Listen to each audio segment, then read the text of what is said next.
इस क्लास का टॉपिक है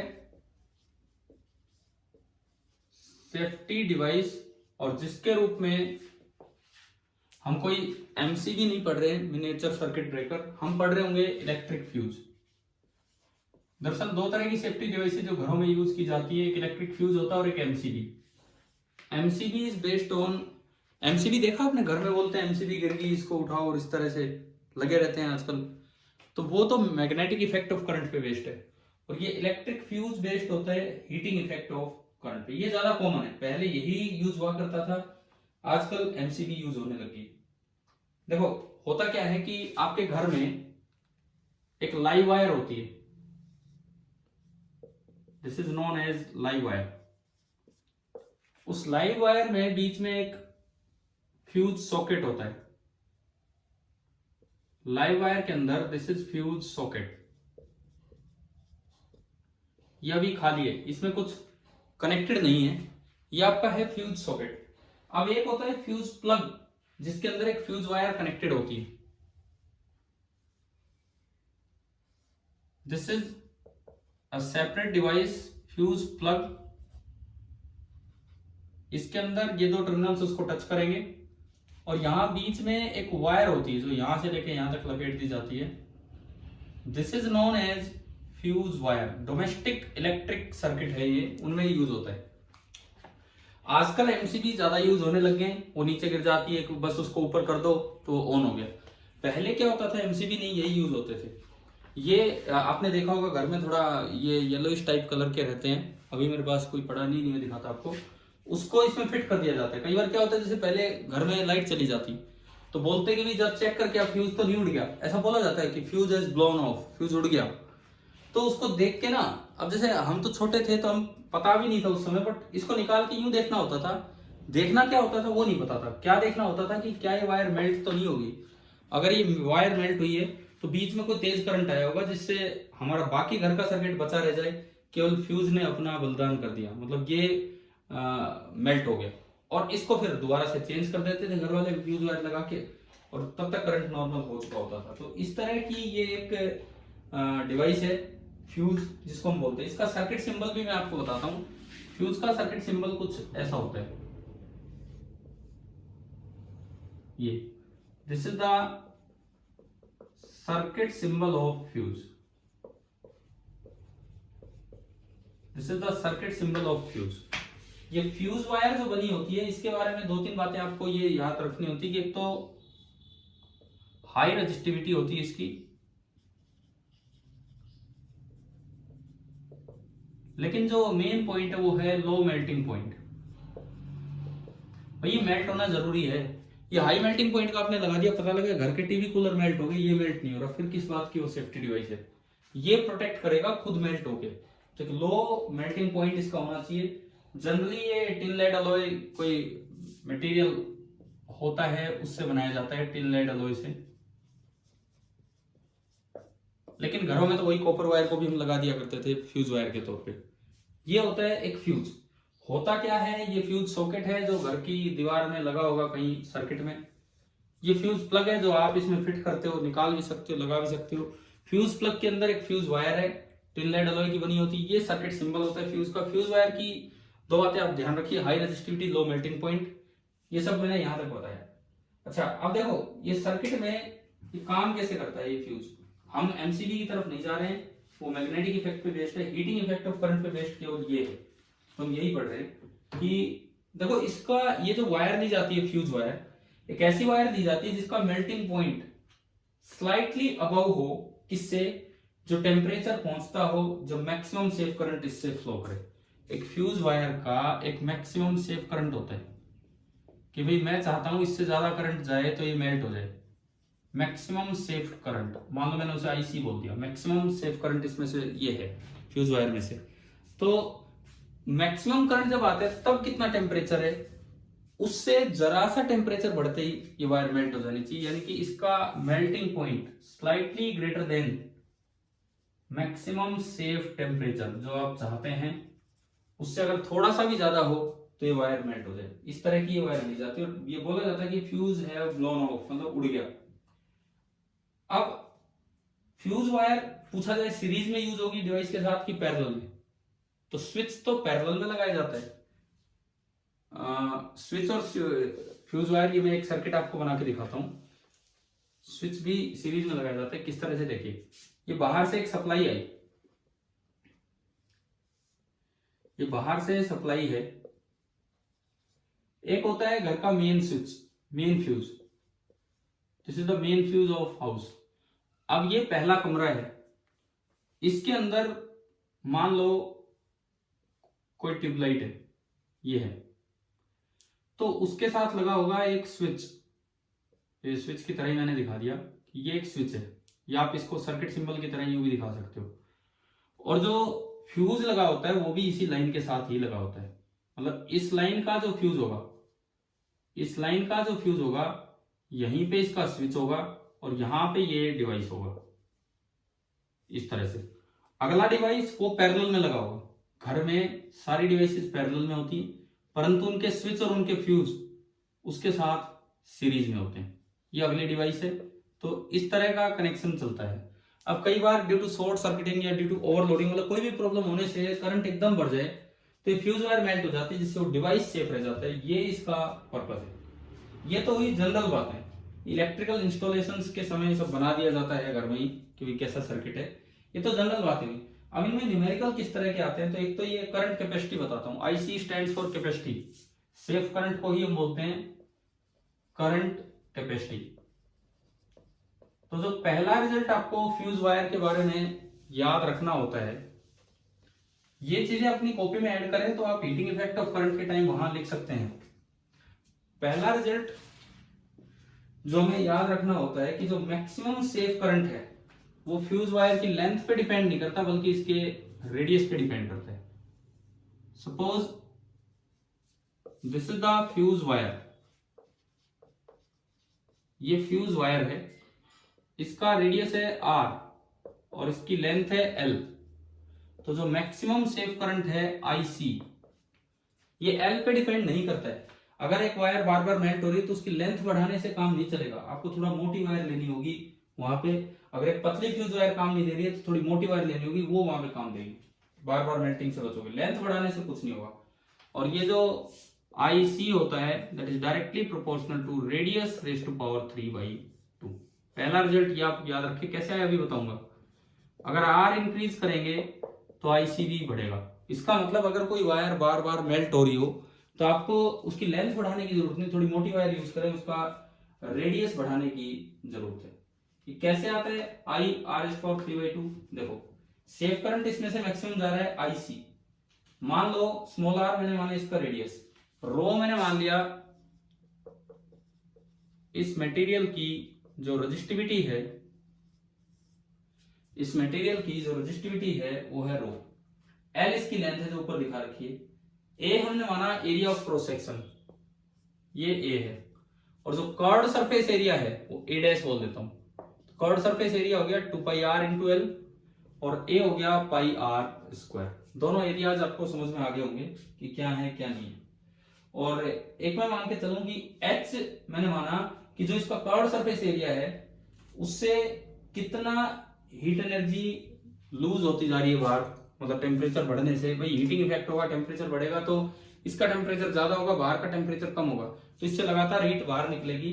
तो वो रेट पर यूनिट एरिया, जो रेट ऑफ हीट लॉस है, वो मैंने मान लिया H में मान के चल रहा हूं rate of heat loss per unit curved surface area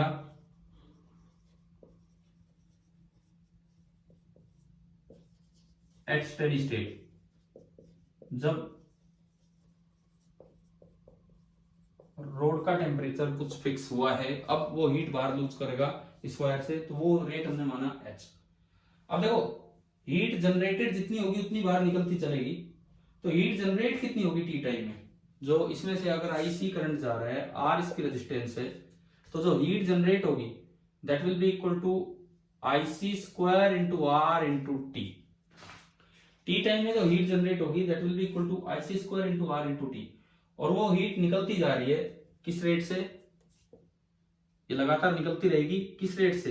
H है per unit area, unit area से एच निकली तो ए डैश एरिया से निकलेगी एच ए डैश, और ये तो रेट है, मतलब पर यूनिट टाइम ये हीट निकली है, तो टी टाइम में कितनी निकलेगी इनटू टी। टी टाइम में जो हीट निकली, देखो ये हीट जनरेट होती जा रही है और उधर से हीट निकलती जा रही है।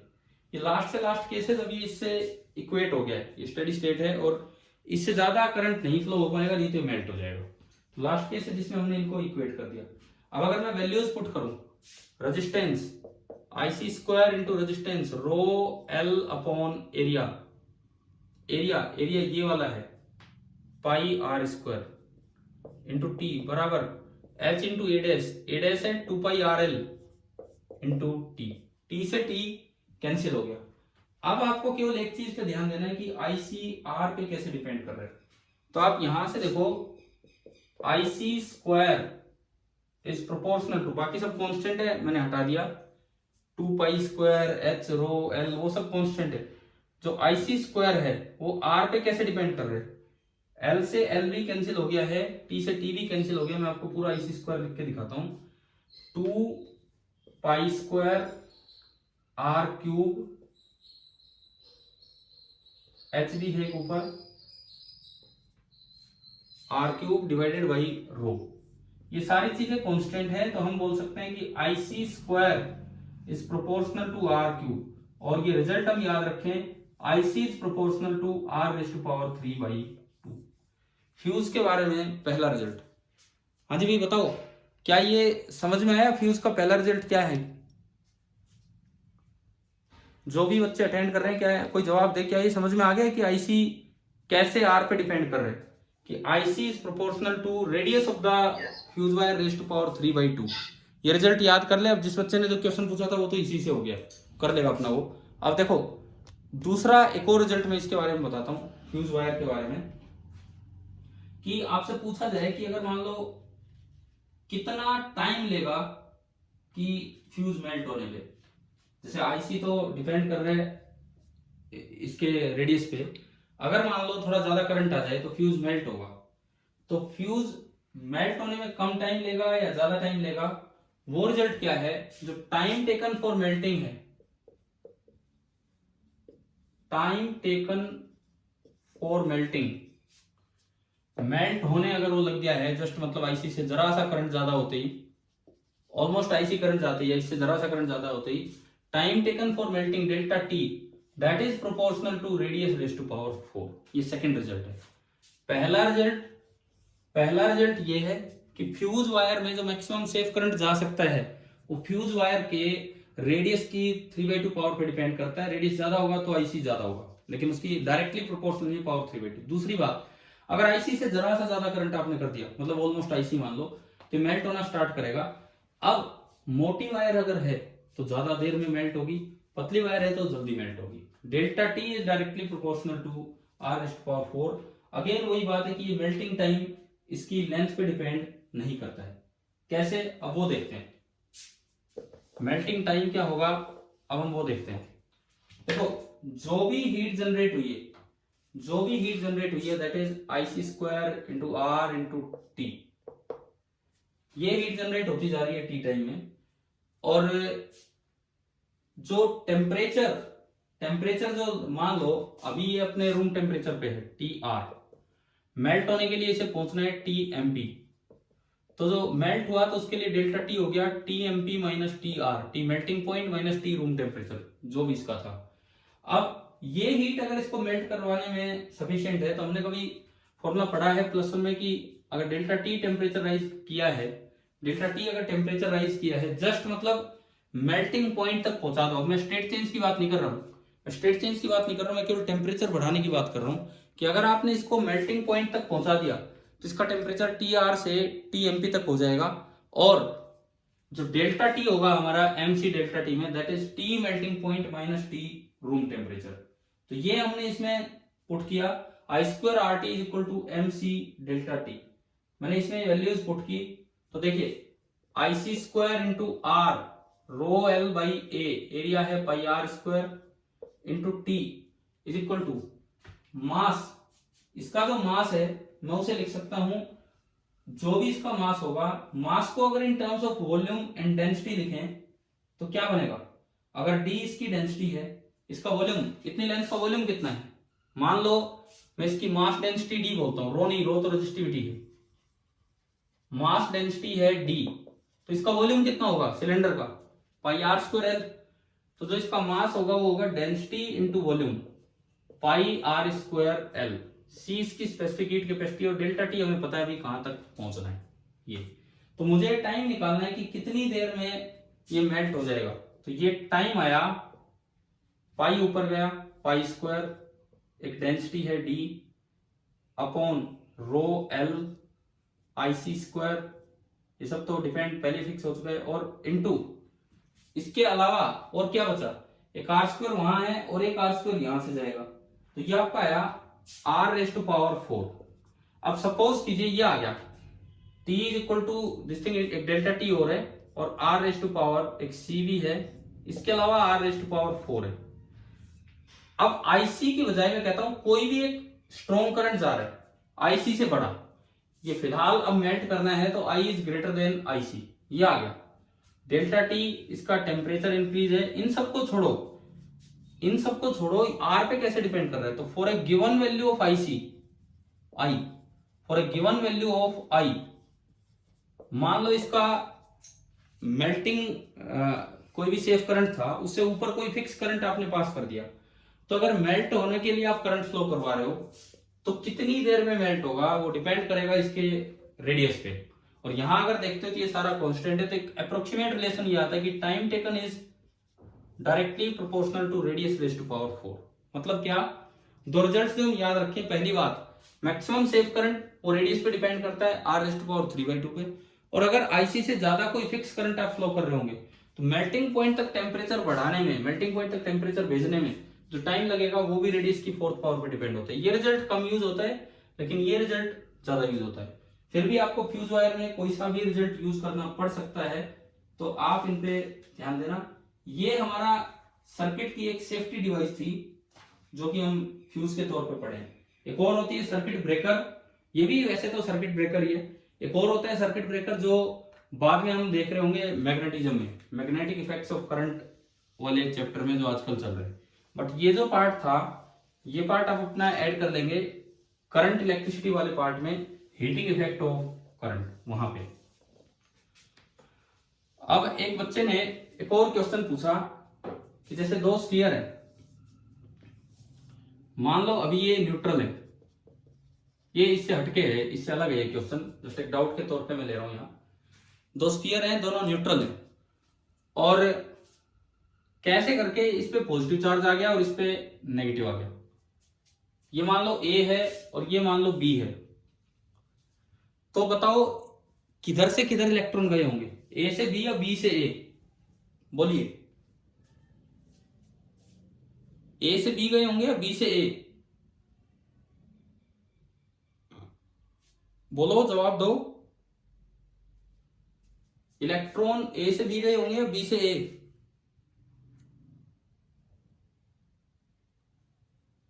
अगर इस पे पॉजिटिव चार्ज आया, इस पे नेगेटिव चार्ज आया, तो इलेक्ट्रॉन A से B गए होंगे या B से A?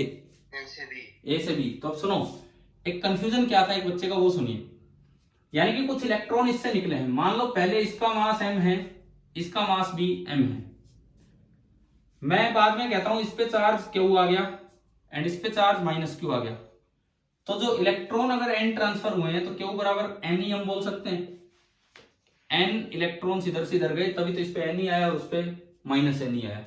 एक इलेक्ट्रॉन का मास अगर me है तो पहले इसका मास m था, इसका मास भी m था, बाद में इसका मास हो जाएगा m - n times mass of electron, और इसका मास हो जाएगा m + n times mass of electron. यानी कि अगर न्यूट्रल से कोई चीज पॉजिटिव बनती है तो उसका मास थोड़ा सा कम हो जाता है, और न्यूट्रल से अगर कोई चीज नेगेटिव बनती है तो उसका मास थोड़ा इंक्रीज हो जाता है।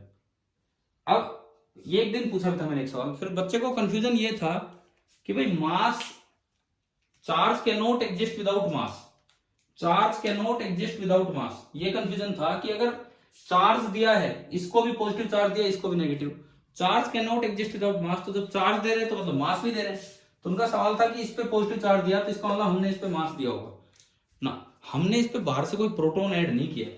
अगर आप बाहर से प्रोटॉन ऐड करके पॉजिटिव चार्ज देते तो पक्का इसका मास बड़ा होता। इन जनरल जो वे है वो इलेक्ट्रॉन्स को डिस्टर्ब किया जाता है, प्रोटॉन्स को नहीं। तो चार्ज देने का तरीका ये है कि अगर नेगेटिव चार्ज देना है तो उसमें इलेक्ट्रॉन डाल दो, और पॉजिटिव चार्ज देना है तो उसमें से इलेक्ट्रॉन निकाल दो। तो आपने इलेक्ट्रॉन निकाला है इसलिए मास कम हुआ है। ये उनका सोचना सही था कि चार्ज आएगा तो मास बढ़ना चाहिए, परंतु यहाँ चार्ज मैटर डाल के नहीं, मैटर निकाल के चार्ज आया है, तो इस वजह से मास कम हो गया होगा। चलो ठीक है, मैं तो एक ये डाउट था फ्यूज पे, इसलिए मैं कुछ रिजल्ट्स आपको बताना चाह रहा था। बाकी अभी आपका टेस्ट है आज, आरपीएस वाला टेस्ट कितने बजे है मेडिकल का? 2 से 5। मैं शाम को जब भी वो टेस्ट आपके ग्रुप पे आएगा, अभी तो हमें पता भी नहीं होता, शाम को जब वो आपके ग्रुप पे आएगा तो वो टेस्ट मैं उठा के बाकी बच्चों को भी दे दूंगा ताकि वो भी अपना एज एन असाइनमेंट कर सकें। और आप लोग ढंग से आज टेस्ट देना भाई, तीनों चैप्टर्स आ रहे हैं, किसी भी लेवल का पेपर हो सकता है, कहीं से भी सवाल आ सकते हैं। और फिर कल से हम अपना मैग्नेटोस्टैटिक्स वाला पार्ट आगे ही चलाएंगे। पिछली क्लास में मैंने मैग्नेटोस्टैटिक्स पे ही एक लेक्चर दिया था जिसमें जनरेशन ऑफ फील्ड शायद स्टार्ट कर दिया था। ठीक है, आप अपने पढ़ते रहे, कोई डाउट हो तो मैं, कोई क्लास नहीं है तो इस डाउट की तो क्लास ले ली क्योंकि फ्यूज एक टॉपिक की तरह था, और कोई डाउट होंगे तो मैं आपको, अगर आप पूछते हो तो मैं व्हाट्सएप पे ही रिप्लाई दूंगा। ठीक है, थैंक यू।